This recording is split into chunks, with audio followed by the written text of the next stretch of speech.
Have you ever noticed how your mind sometimes behaves like a room with an open door? Thoughts just stroll in whenever they want, without knocking, without warning. One moment you're washing dishes, letting the warm water run over your hands, and the next you're remembering something embarrassing you said years ago. Or maybe you're driving home, perfectly calm, when suddenly your mind decides to rehearse tomorrow's worries in full detail. It's strange when you think about it. You don't choose these thoughts. They simply appear, almost as if they're choosing you.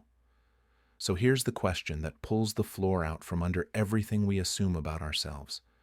If you're not intentionally creating most of your thoughts, then who is? Most people go their whole lives never questioning this. We grow up believing that thinking is something we do, that there's a little me sitting inside the skull pulling levers and making decisions. But if that were true, shouldn't you be able to control what your next thought will be? Let's try a tiny experiment. For the next few seconds, really try, to predict the exact thought that will pop into your mind next. Go ahead. Wait for it. Did it work? If you're like the rest of us, probably not. The act of waiting for your next thought already changes the conditions that create it. It's like trying to watch a ripple form on water while your very attention keeps disturbing the surface. This simple test reveals something that Buddhist teachings have explored for over 2,500 years. Thoughts don't appear out of nowhere, and they're not produced by a solid self. They arise because of conditions, like a chain reaction, a domino line already in motion long before you noticed it. Think about your mind the way you'd think about a river. A river doesn't decide how the water flows. It doesn't choose which leaf, twig, or drop of rain gets carried along. Everything moving through it is the result of countless factors: gravity, rainfall, wind, time, terrain. Your thoughts are exactly the same. Maybe you felt a sensation in your body. Maybe a smell reminded you of something small but meaningful. Maybe your phone buzzed earlier and you didn't consciously react, but the vibration planted a seed that sprouted minutes later into a memory or a worry. Your mind is constantly receiving impressions, sounds, colors, emotions, unfinished conversations, subtle anxieties. And each impression nudges another, which triggers another, which becomes yet another thought. This is what Buddhist philosophy calls dependent origination. Nothing arises independently. Everything depends on something else. Thoughts aren't personal creations. They're links in a chain stretching far behind our awareness. Once you start observing your mind closely, you notice something almost shocking. You don't manufacture your thoughts. You witness them. For example, imagine you're sitting on your couch staring out the window. A cloud drifts by. You suddenly remember a friend. That memory pulls up another moment you shared. That moment wakes up an old worry. Then the worry triggers a physical feeling in your chest. And before you know it, you're thinking about something completely different from what you saw outside the window. You didn't choose any of it. It just happened. One spark lit another, and another, until your mind became a small storm. And yet, because these thoughts feel so intimate, so close, we assume they belong to a stable me. But pause for a moment and examine that feeling carefully. Does this me ever stay the same from one moment to the next? Is the person worrying at 10 a.m. exactly the same person laughing at 3 p.m.? Or is your inner world shifting as constantly as your breath? Buddhism suggests something radical. There is no fixed thinker behind the thinking. There's no tiny pilot sitting inside your mind directing traffic. There's only a constantly moving process. Sensations turning into emotions, emotions turning into thoughts, thoughts turning into reactions. And because this process moves so fast, we mistake its speed for a solid identity. But when you slow down just enough to watch how thoughts actually form, the illusion starts to crack. Try this. Next time a thought pops up about dinner, your job, your relationships, see if you can trace it back. Where did it come from? What triggered it? Can you find the exact moment it was born? Most people can't. Thoughts appear the way clouds form in the sky, quietly, naturally, without a central commander. And that leads us into the heart of the mystery. If thoughts arise on their own, what does that say about the I we keep trying to protect, defend, and define? Maybe the I isn't the author at all. Maybe it's just another thought, another cloud passing through the open sky of awareness. And when you begin to see this clearly, even a little, something subtle starts to shift. The mind becomes a bit lighter, a bit quieter, a bit less inclined to believe every story it tells. This is the beginning, the doorway into a very different way of understanding yourself. And it all starts with a single realization. Your thoughts are not as solid, personal, or controllable as you once believed. The empty center, looking for the thinker. If the first part opened the door to how thoughts appear on their own, then this next step invites you to walk into the room and look around. Because once you notice that thoughts arise without your permission, the next question becomes inevitable. If thoughts come and go on their own, who exactly is the one thinking them? Most of us carry a quiet assumption that somewhere behind our eyes sits a me, a solid inner operator, like a person sitting at a control panel pressing mental buttons. It feels comforting to imagine this inner commander, this stable character inside the story of my life. But is that really what's happening? Let's find out together. Not by theory, but by direct inner observation. Try this for a moment. Let your body relax. Let your breath soften, and simply ask yourself, inwardly, quietly, where is the one who is thinking? Don't try to reason your way to an answer. Don't try to imagine anything. Just look. Look behind your thoughts the same way you'd look behind a waterfall. Thoughts rush forward, but what's behind them? As you search, you'll notice something curious. You can find thoughts, emotions, sensations, but you won't find a thinker sitting anywhere. You'll see mental images, but not the one projecting them. You'll notice inner commentary, but not a speaker delivering it. This absence is not an error, it's a discovery. The more closely you look, the more the sense of a solid inner controller begins to dissolve, not into nothingness, but into something far more spacious. And to understand this spaciousness, we can borrow a simple framework from Buddhist psychology, one that breaks human experience into 5 components, almost like modules running inside a software system. First is form, the physical body, your bones, muscles, heartbeat, hormones. The body is always changing, aging, healing, shifting, never still enough to qualify as an unchanging self. Next comes feelings, not emotional dramas, but the raw tones that color every moment, pleasant, unpleasant, or neutral. These are constantly in motion, flickering like light through leaves. Then there are perceptions, the mind's labeling system. This is the part that recognizes tree, voice, danger, comfort.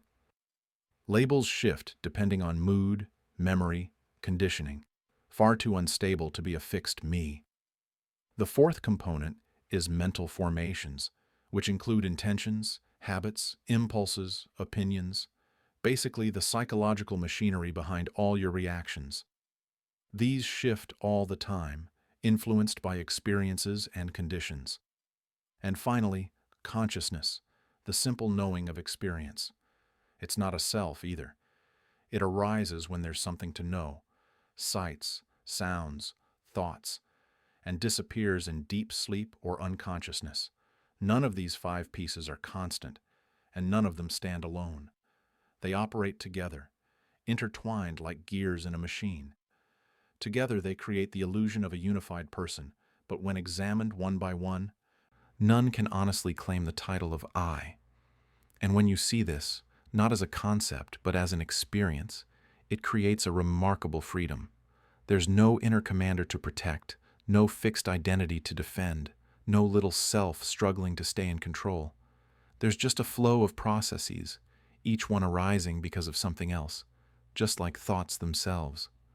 2 traditional stories illustrate this insight beautifully, but let's explore them from a different angle. There was once a monk who tried to find the self, by examining each part of his experience. He looked into his body, his emotions, his memories, his thoughts, his awareness.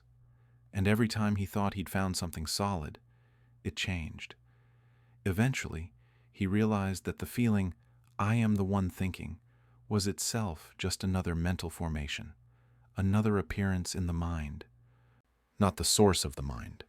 This recognition didn't make his life feel empty. It made it lighter, like putting down a burden he didn't know he was carrying. And there's the well-known story of a queen who clung to her beauty, believing it defined her. When she was confronted with the reality of impermanence, when she watched the illusion of eternal youth collapse, something in her let go. What she discovered wasn't despair, but relief. The relief of no longer tying her worth to something that could never stay the same. These stories point toward the same truth. The self we defend is not a stable object. It's a moving target, constantly reconstructed moment by moment. When we look for the thinker behind our thoughts, the only thing we find is an open, shifting space. And maybe that's the gift. Because when there's no fixed self, there's nothing to cling to, nothing to fear losing, nothing to protect. There is only awareness meeting experience, fresh, alive, and free. If this exploration feels meaningful, feel free to stay with me for the next part. Things get even more interesting from here. The clear awareness behind thinking. By now, something subtle may already be shifting inside you. When you look for the thinker and can't find anyone behind the curtain, it leaves a kind of spacious silence, almost like stepping into a room that's suddenly bigger than you remembered. But this discovery naturally leads to a deeper one. If there's no solid self-producing thoughts, then what is it that notices those thoughts? What is aware of the mind's constant movement? This is where things take a turn, not away from mystery, but into clarity. To explore this clearly, imagine you're sitting by a perfectly still lake. The water is so calm that it reflects the sky like a mirror. Every cloud that drifts above appears on the surface, shifting, dissolving, reforming. The clouds are thoughts. But the lake, that is awareness. It doesn't produce the clouds, it simply reveals them. It doesn't cling to a single reflection, nor does it chase them away. It just knows them as they come and go. This awareness is not a thought, not a memory, not a mood. It isn't something you create. It's the quiet background that makes all experience possible. When a sound appears, awareness is already there to hear it. When an emotion rises, awareness feels it. When your mind starts planning next week or replaying last year, awareness is the space in which all of that unfolds. Buddhist traditions describe this awareness as something ordinary yet profound, always present but rarely recognized. And one of the great stories illustrating this comes from a monk named Anuruddha. In the old texts, he struggled deeply with meditation. His mind ran everywhere, restless and chaotic. He thought something was wrong with him, so he pushed harder, tried to silence his thoughts by force, tried to discipline his mind into submission. But the more he fought, the louder everything became, like splashing your hands in water trying to make it calm. At some point, exhausted and humbled, he shifted his approach. Instead of trying to chase thoughts away, he simply observed them, watching them rise and fade like wind brushing across grass. And slowly, he noticed something remarkable. The awareness watching the thoughts was completely untouched by them. Thoughts changed, moods changed, sensations changed, but the knowing, the part that noticed, remained steady, open, unchanged. This realization became the turning point of his practice. It wasn't about perfecting the mind. It was about recognizing what had been there all along. And this, interestingly, aligns beautifully with what modern neuroscience is discovering. Scientists now understand that the brain has a built-in reflective capacity, a meta-awareness that can observe its own activity. When you practice mindfulness, when you keep returning to this observing presence, the brain actually rewires itself. Emotional reactivity decreases. The stress circuits calm. The prefrontal cortex, associated with clarity and regulation, grows stronger. In simple terms, the more you rest in awareness, the more peaceful your mind becomes. This brings us to an essential quality cultivated in deeper meditation: equanimity. Think of equanimity as the gentle space between a stimulus and your reaction to it. Something happens. You hear a criticism, remember a regret, face a pressure, and instead of immediately tightening or panicking or defending, there's a pause, a softness, a breath. That pause is equanimity. It's what allows you to meet life without being overwhelmed by it. To visualize this, imagine standing in a sunlit room where dust particles float in the air. When a ray of light enters through a window, the dust becomes visible, dancing slowly, rising and falling. Your thoughts are like those dust particles. They drift and swirl, sometimes dense, sometimes light, but always moving.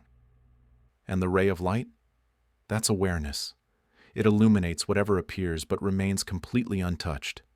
The more familiar you become with this awareness, the more your relationship to thoughts shifts. Instead of believing every story the mind tells, you begin to see thoughts as appearances, not instructions. Instead of reacting instantly to every emotion, you let them unfold naturally without forcing them to be different. Life doesn't lose intensity. It simply loses unnecessary chaos. This is why meditators often say the mind is like the sky. Storms may pass through, clouds may gather, winds may shake the atmosphere, but the sky itself remains vast and unchanged. You are not the storm. You are the open space that holds it. The beauty of this insight is that it doesn't require retreating to a monastery or spending years in silence. It only requires turning your attention inward again and again, long enough to see that awareness is always here, steady, spacious, patient. When you recognize this ground of awareness, even briefly, something deep inside relaxes. You no longer feel the need to control everything because you realize there's nothing solid to control. You don't have to identify with every passing thought because you see how fleeting they are. And that brings us right to the threshold of the next step. If awareness is the steady backdrop behind every experience, how do we live from that place in everyday life? How do we take this insight off the meditation cushion and into the chaos of work, relationships, stress, and uncertainty? That's exactly where we're headed next. Just stay with me. Living with this understanding. Now that the idea of awareness has opened a quiet space inside you, the next challenge, and the real purpose of these teachings, is learning how to bring this insight into everyday life.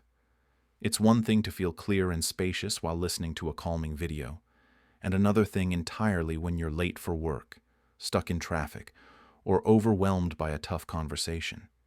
So how do we carry this understanding into the noise and pressure of real life? In Buddhist language, there's a term for this: wise attention, yoniso manasikara. It simply means looking at your experience in a way that creates clarity rather than confusion.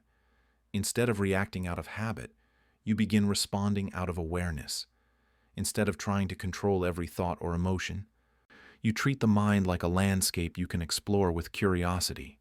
Wise attention doesn't mean thinking more. It means thinking skillfully. A classic story illustrates this beautifully: the transformation of Angulimala.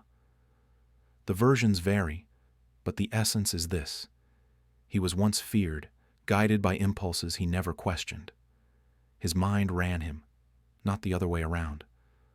But when he encountered the Buddha, something shifted. The Buddha didn't lecture him with philosophy. He simply held up a mirror to how the mind actually works.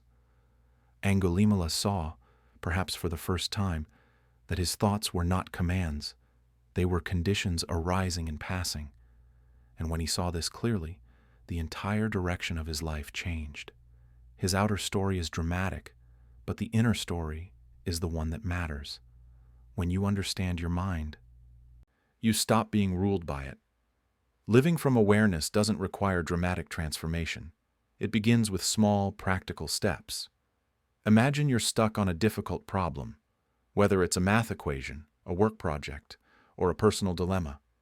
You're thinking hard, pushing, trying to brute force your way to a solution. But thinking, from a Buddhist perspective, isn't a single action. It's a sequence. First comes intention, the quiet decision to engage with the problem. This sets the stage, like turning on a light in a room. Then comes observation, thoughts, memories, strategies, feelings of frustration, sparks of inspiration.